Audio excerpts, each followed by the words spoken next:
Inicia programa de regularización de migrantes Parole in Place. Repatrian primeros migrantes de Panamá como parte del acuerdo de cooperación firmado con los Estados Unidos. Entran en vigor cambios a la aplicación de CBP One para agendar citas desde el sur de México. Implicado en incendio de la estación migratoria de Ciudad Juárez, sale en libertad bajo fianza. Yo soy Emerson Segura y esto es TV Migrante Informa.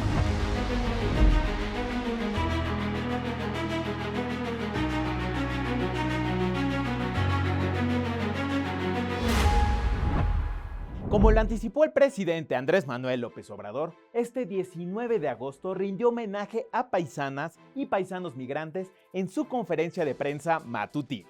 Con música y bailes regionales, así fue como se derrochó el folclore en una inusual mañanera desde el patio central de Palacio Nacional. Vamos a ver. Y estamos muy agradecidos. Desde luego, el agradecimiento es del pueblo de México y también el gobierno que represento por toda su solidaridad, por todo el apoyo que nos han brindado. Como lo hizo a lo largo de su sexenio, el presidente López Obrador agradeció y reconoció este lunes a las y los migrantes mexicanos que trabajan en Estados Unidos por el respaldo financiero que dan a sus seres queridos en México. Los felicitó por no olvidarse nunca de su tierra y su familia. Celebró que las remesas enviadas por nuestros paisanos sean la principal fuente de ingresos del país e incluso superan los ingresos de sectores como el turismo y la inversión extranjera directa.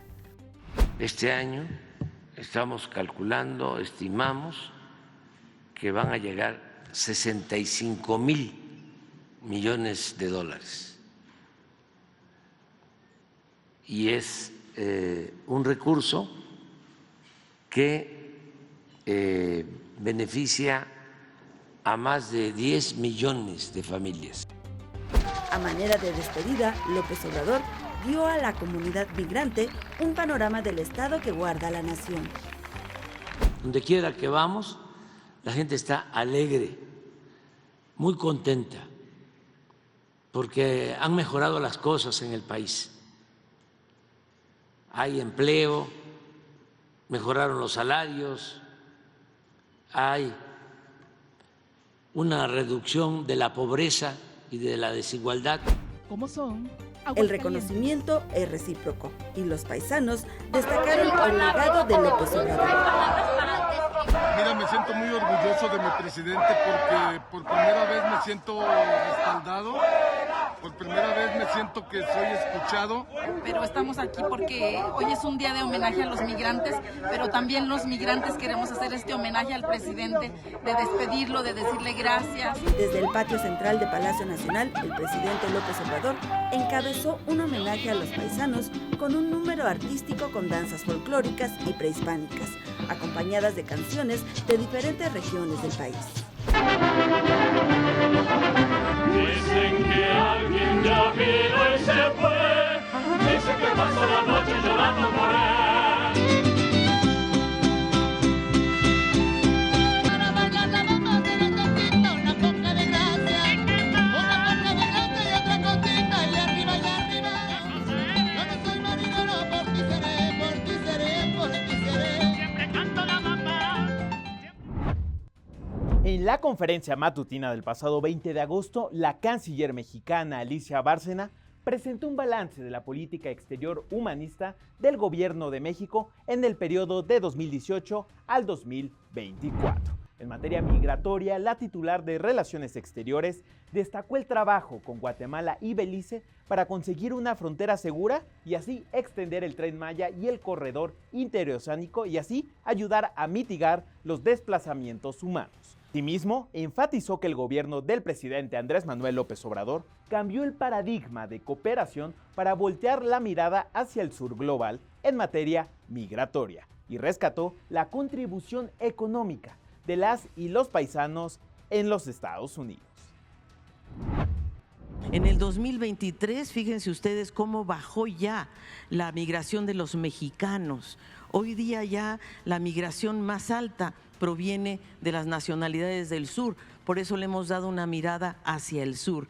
Y hemos logrado bajar 77% desde diciembre a la fecha los flujos migratorios que llegan a la frontera. También habló sobre los esfuerzos del gobierno mexicano en materia de protección consular. Y por cierto que en materia de protección consular hemos hecho lo que el presidente nos instruyó, es que los consulados se transfirieran, si se transformaran en defensores de personas mexicanas en Estados Unidos, sobre todo en materia penal. En este sexenio ninguna persona mexicana ha sido sentenciada a la pena capital. Y esto es muy importante, son alrededor de 1,200 mexicanos que no fueron a la pena capital. Lanzamos un pasaporte electrónico que nos ha permitido un mejor control en los 53 consulados, gestionando más de 30,000 atenciones diarias y un servicio de atención de 24/7, porque como ustedes saben, con todas estas leyes antimigrantes tenemos que proteger a nuestra comunidad mexicana en el exterior. Y la canciller también destacó nuestra política migratoria de asilo y refugio. Y la figura del refugio ha salvado la vida de cientos de miles de personas. Hemos recibido 140,000 solicitudes de refugio, que los recibe, por cierto, la Secretaría de Gobernación, y aquí agradezco a la secretaria Luisa María, porque se ha otorgado alrededor de 50,000 refugios, permisos de refugio en este periodo. En su conferencia de prensa del pasado 20 de agosto, la presidenta electa Claudia Sheinbaum designó como titular del Instituto de los Mexicanos en el Exterior de la Cancillería Mexicana a la exsecretaria de Economía Tatiana Cloutier. El Instituto, el IME, es un órgano desconcentrado de la Secretaría de Relaciones Exteriores que busca brindar un apoyo integral a las y los mexicanos que viven y trabajan en el extranjero. La persona que va a estar encargada del Instituto de Mexicanos en el Exterior es Tatiana Cloutier. Tatiana decidió quedarse, ella vive en Nuevo León, decidió quedarse ahí y ella me dijo a mí lo que me gustaría y lo hemos estado platicando, entonces ella nos va a ayudar mucho. Y para hablar precisamente sobre su nuevo nombramiento, nos enlazamos con Tatiana Cloutier, futura titular del Instituto de las y los Mexicanos en el Exterior, exlegisladora y exsecretaria de Estado. ¿Qué tal? Bienvenida, Tatiana. Encantadísima de estar aquí con ustedes en Canal 14.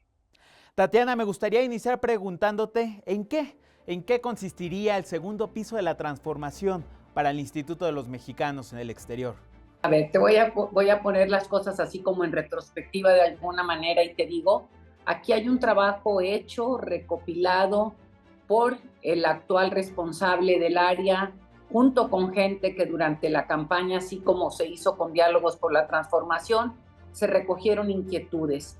Y habrá que hacer en su momento, y por eso creo que es prematuro a contestar concretamente a esto, y ahorita juego con algunas respuestas para ir como acomodando los rompecabezas.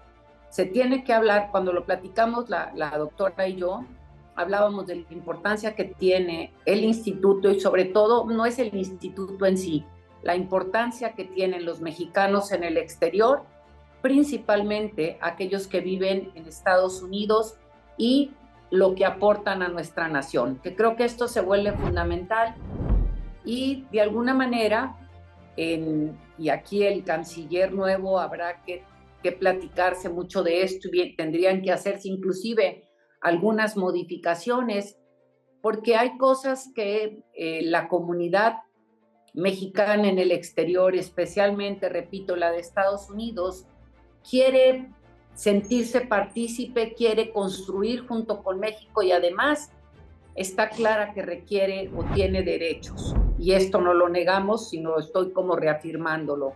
Sé que está trabajando el Infonavit con ellos, sin embargo, a lo mejor no ha sido suficientemente difundido y requieren ellos saber cuáles son estos derechos a los que tendrían en la parte del Infonavit.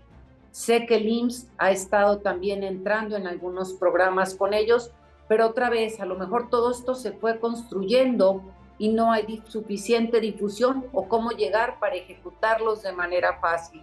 Y la doctora lo puso muy fácil el día de que habló de la premisa famosa, diciendo cosas tan fáciles como las actas de nacimiento, que podría ser algo muy fácil y muy simple, pero es muy complicado porque no lo tienen.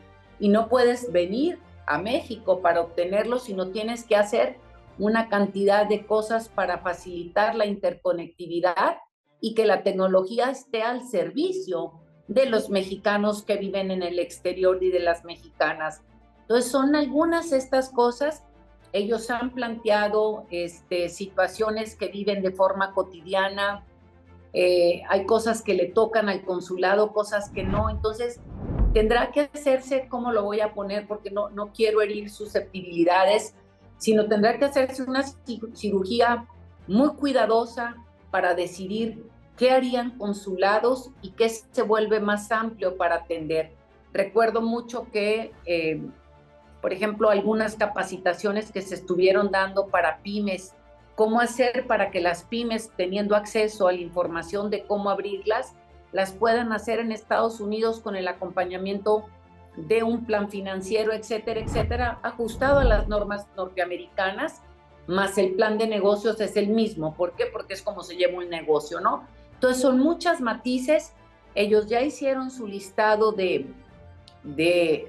inquietudes y vamos a definir qué se queda o qué tiene que fortalecerse, o la doctora y el canciller habrán de decir qué se queda en lo que viene siendo la tarea propiamente de consulados y en dónde se le da el matiz al instituto. Entonces creo que es un poco prematuro, hay información riquísima recogida y también debo decirlo de esta manera, a partir de la mención que ha hecho la doctora, hemos empezado a tener contacto con algunos de ellos donde ya mandan algunas de sus inquietudes, pensando que no están tomadas en cuenta y que sí están a partir del trabajo que se hizo durante la campaña y que también el propio Luis, quien es el responsable ahorita del instituto, lo ha hecho o ha tomado nota de la dimensión y ajustes que se requieren hacer y que son cambios que se tienen que modificar en términos de funciones. Por otro lado, Tatiana, desde tu punto de vista, ¿cuáles serían las principales necesidades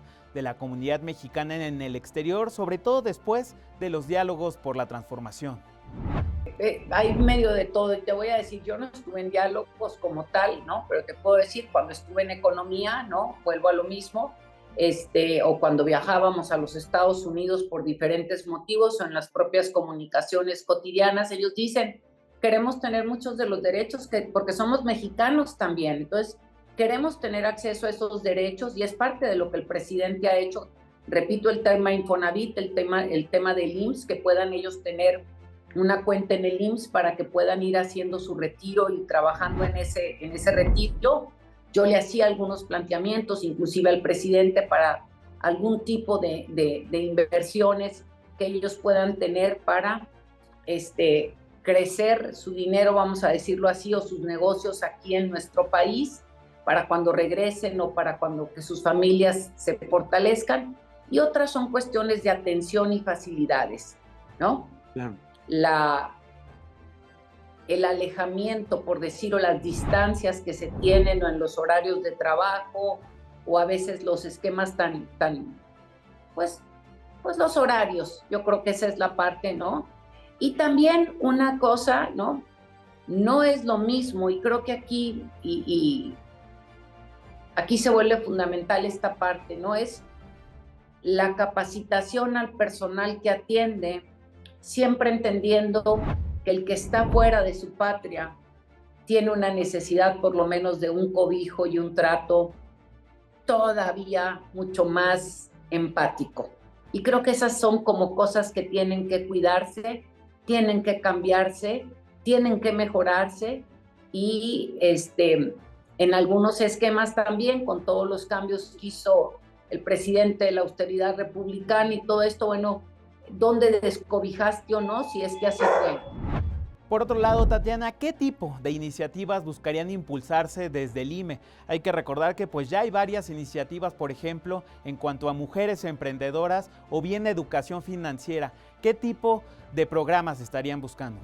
Fíjate, ¿qué pasa con las pymes? Y hablo porque estas son en general, ¿sí? Uno tiene normalmente una muy buena idea, sabe hacer algo y no necesariamente tiene plan de negocios. La propia Patricia Armendáriz lo decía en Shark Tank, que en muchas ocasiones le dabas el recurso a las empresas o a los emprendedores y no salían o no lograban tener el éxito porque no tenían cuánto voy a vender el producto, porque no tenían el costo propiamente del mismo.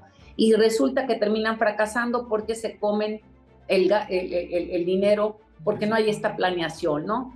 Es el mismo problema para todas y todos, o en ocasiones también es unir a los mexicanos, lo han hecho otras nacionalidades, en donde dices cómo me solidarizo para comprarnos entre nosotros, y creo que esto también se vuelve fácil de hacer.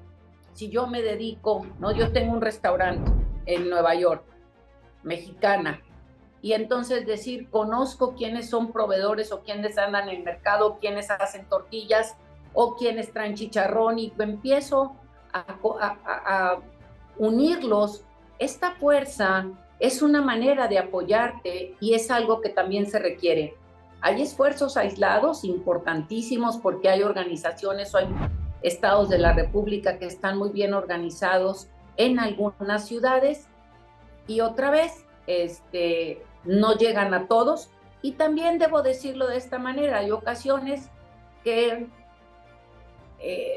la prolongación del tiempo de no lograr lo que quieren también crea un sentimiento de molestia en donde ya vienen muy enojados, ¿no? Muchas gracias, Tatiana, por estar aquí en TV Migrante Informa. Al contrario. En la tercera noche de la Convención Nacional Demócrata realizada en la ciudad de Chicago, Illinois, en los Estados Unidos, el Partido Demócrata mostró su postura respecto a la migración. Y justamente sobre el tema migratorio, vamos a ver lo que dijo Kamala Harris frente a cientos y cientos de demócratas. I fought against the cartels who traffic in guns and drugs and human beings, who threaten the security of our border and the safety of our communities. Last year, Joe and I brought together Democrats and conservative Republicans to write the strongest border bill in decades. The Border Patrol endorsed it. But Donald Trump believes a border deal would hurt his campaign. So he ordered his allies in Congress to kill the deal. Well, I refuse to play politics with our security, and here is my pledge to you. As president, I will bring back the bipartisan border security bill that he killed, and I will sign it into law. Y para tener más detalles sobre la postura migratoria en la Convención Nacional Demócrata que se realizó en Chicago, Illinois, nos enlazamos con Jesús García. Él es editor de La Opinión de Ley y quien también estuvo cubriendo la convención. ¿Qué tal, Jesús? Bienvenido a TV Migrante Informa. ¿Qué tal? Muchísimas gracias por la invitación. Un gusto estar aquí con ustedes. Jesús, me gustaría arrancar preguntándote qué balance hacer de esta Convención Nacional Demócrata, donde el tema migratorio pues no fue tan recurrente como en la Convención Republicana hace unas semanas.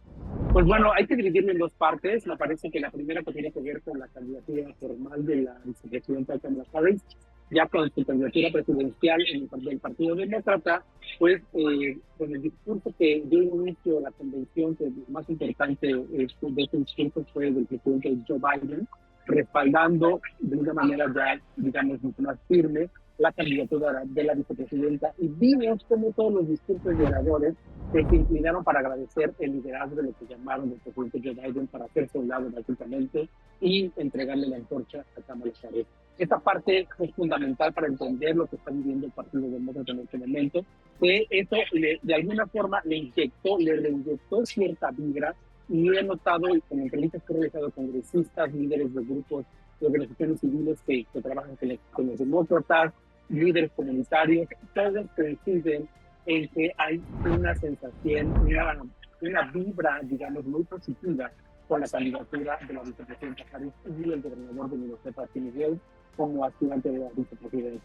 Y partiendo de esa parte, el tema de migración no ha sido un protagonista. Lo fue La tercera noche empezaron a ya abordar más abiertamente el tema de la inmigración. Durante la convención republicana, si bien el tema de la inmigración fue relevante, lo fue de una manera negativa. Es decir, se habló sobre invasión, se habló sobre los indocumentados, se habló sobre daños al país, etcétera, etcétera. Como incluso esa teoría del reemplazo de los Estados Unidos, ¿no? De la población de los Estados Unidos. Y obviamente reforzar la frontera, pero sin ofrecer alguna posibilidad. Y en el caso de los demócratas, pues ha empezado a crecer el tema. Yo recientemente escribí un artículo que justamente no se estaba abordando como un tema importante, y varios delegados, las líneas que entrevisté, los delegados, me refiero a aquellos que votan por el partido en cada uno de los estados para elegir a la presidenta como candidata del partido. Varios de ellos que entrevisté pues reconocieron que pues, no había todavía un plan migratorio muy claro por parte de la campaña. La campaña misma también reconozco que todavía no estaba, digamos, listo. Pero todavía no hay un proyecto realmente claro, de hecho, de toda la campaña. No hemos conocido ya la plataforma electoral de la candidata, que hoy, bueno, va a ser ya su aceptación formal en esta convención, pero se está esperando de algún modo que incluya la parte migratoria como un elemento esencial. Es importante porque ella apoyó la reforma migratoria que presentó el presidente Joe Biden en 2021 y ha hablado a favor de los inmigrantes en otro momento, pero no hay una idea muy clara. Han hablado otros representantes y líderes demócratas, incluso se trajeron influencers aquí hablando también sobre la inmigración, pero no es como un tema, no tiene el mismo nivel, digamos, de relevancia que ha tenido, o que tuvo más bien la Convención Republicana. Asimismo, Jesús, vemos posturas que pretenden conjugar tener una frontera más segura al mismo tiempo pues de respetar los derechos de los migrantes. ¿Qué balance haces de esta posición del Partido Demócrata? Así es, y también hay que recordar, por ejemplo, si la vicepresidenta Harris, ya ahora pues, presidente candidata del Partido Demócrata, impulsa el proyecto que presentó el presidente Joe Biden en 2021, este proyecto realmente es uno de los proyectos migratorios, de reforma migratoria más importantes de los últimos años, porque sí considera mayor seguridad, del mayor despliegue de agentes migratorios, o patrullas fronterizas, sí habría mayor vigilancia, no es que van a haber fronteras abiertas, sí habría mayor tecnología, es muy similar a lo que incluso se hizo en la ley partidista, aunque más reducido en la ley partidista, pero también tenía muchos más alivios, consideraba muchos más alivios, que le daría a millones de inmigrantes indocumentados la posibilidad de aplicar por una voluntad, de ayudar a, por ejemplo, a gente con TPS, a los Dreamers y a otros. Se ponía en esa ley, se ponía a los trabajadores de primera línea. Hay que recordar que Estados Unidos tiene mucho este discurso de que quienes de algún modo lograron mantener a flote Estados Unidos y la economía fueron los trabajadores de primera línea, muchos de ellos inmigrantes, muchos de ellos Dreamers. Hay estudios que lo destacan, muchos de ellos que tienen la protección de TPS, y muchos de ellos son indocumentados y que no tienen ningún tipo de protección. Entonces, esa parte del discurso se ha utilizado también como defensa por parte de los demócratas y organizaciones civiles que los apoyan. Entonces, en efecto, como bien señalas, pues sí, tienen que seguir ambos frentes, porque ya no se pueden, por la situación política también en los Estados Unidos, y tratando de aterrizar algún proyecto que sea viable, ya no pueden solamente defender beneficios migratorios sin considerar mayor seguridad en la gente. Jesús, muchísimas gracias por estar aquí en TV Migrante Informa. Muchísimas gracias a ti y hasta luego. La Iglesia de la Soledad, ubicada en el centro de la Ciudad de México, se ha convertido en el refugio de cientos de migrantes en su paso rumbo a los Estados Unidos. Vamos a ver. De recinto de oración a refugio de migrantes. La Iglesia de la Soledad dio un giro inesperado en sus funciones de caridad, al transformar sus espacios en un comedor que alimenta a madres y niños migrantes. En el mes de marzo entró la mamá haitiana con su bebé en brazos, desnutrido y todo deshidratado. La mamá entrando llorando, teníamos la brigada médica y pues sí, obviamente la mandaron luego al hospital. Al poco rato, como Laura, nos llega otra mamá, pero ella era de Ecuador, con el mismo caso similar al de la mamá haitiana. Entonces de ahí nos surge hace una reunión el sacerdote y surge lo del comedor infantil. Desde el corazón de la Ciudad de México, la Iglesia de la Soledad se convirtió en un punto casi obligado de parada para madres e infancias que van en tránsito hacia los Estados Unidos, provenientes principalmente de Venezuela y Haití. Mi migración hacia acá, hacia los Estados Unidos, hacia el norte, es por la situación económica que hay en nuestro país, Venezuela. Venezuela ahorita está pasando por problemas económicos muy fuertes. No está la cosa fácil ahora que no podemos regresar tampoco por la situación que está viviendo en nuestro país. No es fácil ser venezolano ahorita. No es fácil porque nuestro país está pasando por prácticamente una dictadura. A veces llegaban a un momento que por lo menos las 3 comidas no las comían, ¿no? ¿Sabes? Tienes que tener una entrada de dinero adicional o que trabajen varias personas de tu grupo familiar, pero tú sabes que allá ni el trabajo ni la salud no sirve. Entonces es bastante fuerte la situación. La Iglesia de la Soledad sirve entre 80 y 130 comidas diarias, pero además de su función de comedor, el templo católico brinda atención médica, medicamentos y asesorías legales a las personas migrantes, algunas de las cuales se encuentran en espera de obtener una cita en la embajada estadounidense. La Soledad se ha convertido en un alivio para muchas familias, en un espacio que rinde honores a la premisa católica de ayudar a los más vulnerables. Violeta Barrientos, TV Migrante Informa. Muchas gracias por estar en este programa de TV Migrante Informa. Yo soy Emerson Segura y no se pierdan todo nuestro contenido en MX Plus, Altavoz Radio y desde luego en Canal 14. Hasta la próxima.